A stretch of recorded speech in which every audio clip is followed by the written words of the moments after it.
We're back again with Senators Chuck Hagel and Jack Reed. And, you know, Senator Hagel, you were talking about the next president's going to have to lead in a bipartisan fashion.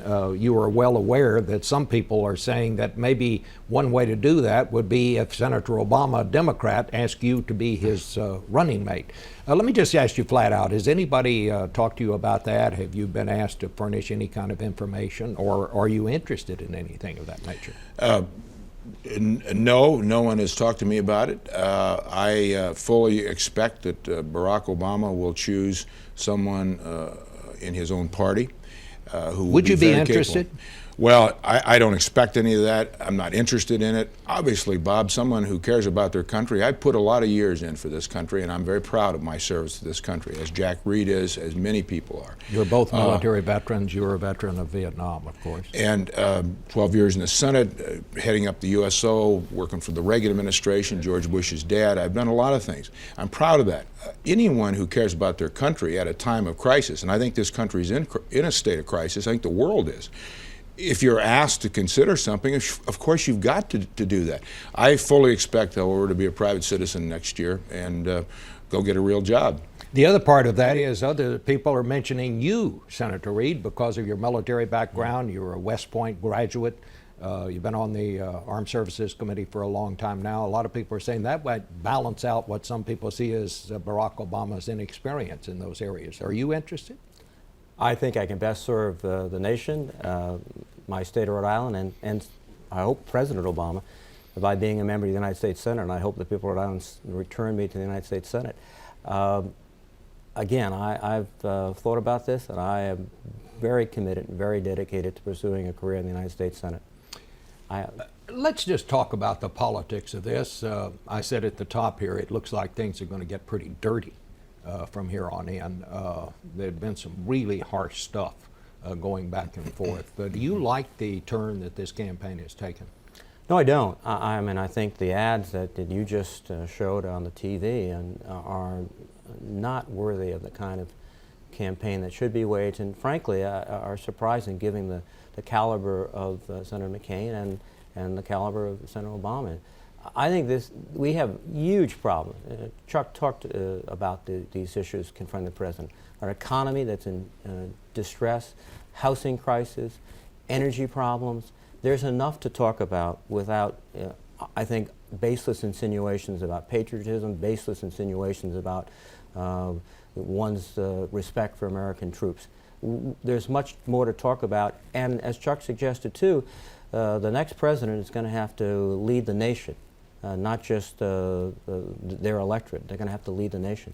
I think Senator Obama understands that. I was particularly impressed with not only what he said, but the tone of his remarks throughout our trip to the Middle East.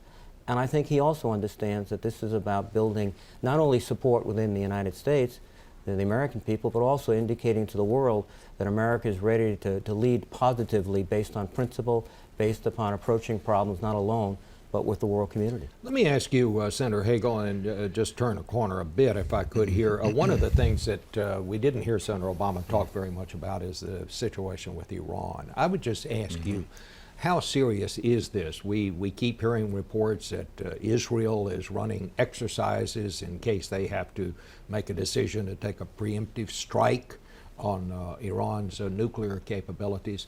How concerned are you about Iran, and what would you advise whoever the next president is going to be to do about that? Well, Bob, I have for some time now talked about engaging Iran. And I have done that on the basis of not excusing their actions, not looking the other way or pretending that reality is not reality, but just the opposite. The fact is, things are worse off in the Middle East today than they were 8 years ago, by any measurement. Iran continues to go almost unchecked with its activities with Hamas and Hezbollah. Obviously, we have some sense that they are making progress on development of nuclear capability. They're critical to any solution in Afghanistan. Their tentacles are wrapped around many things. Now, it seems to me if we're going to be able to deal with the larger context of the Middle East, Central Asia, and find some solution, some new center of gravity, it's going to require engaging Iran. I compliment the administration on having the Undersecretary of State in one of those meetings last week. This is tough work, not unlike what we've been able to do with North Korea, not unlike where we were able to get to with Libya. It's imperfect, I recognize that, but I think we have got to get into the middle of this in a way where we can start influencing behaviors and direction, and it's based on common interests. What does Iran get out of this? Same kind of thing it was about and still is in North Korea, Libya, and there's only one alternative we don't do that, Bob, and it's not a very pretty one. That's war. And so I've been pretty clear on that, and that's the advice I'd give to the next president. Now, this is imperfect, but without starting with a strategic regional context of how we deal with them, and I think we've got some beginning here with our involvement in that first meeting last week. Long process. But without that, Bob, we will end up seeing the whole Middle East blow up. The consequences of that are not good for the world.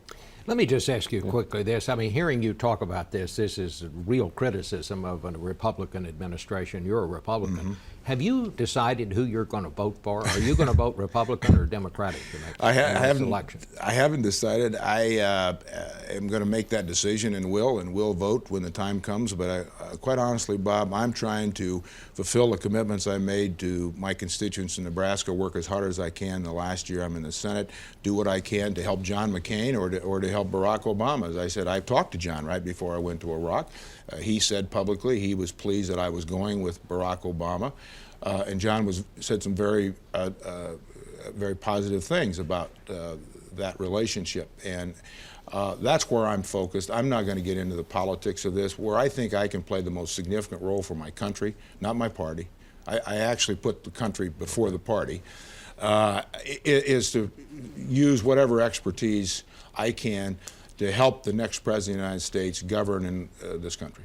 We have to stop there. Sorry, Senator Reid, I had another question for you, but just no time here. Thank you, Thank you, both, Bob, for being very, here very for an much. Thank you. illuminating discussion.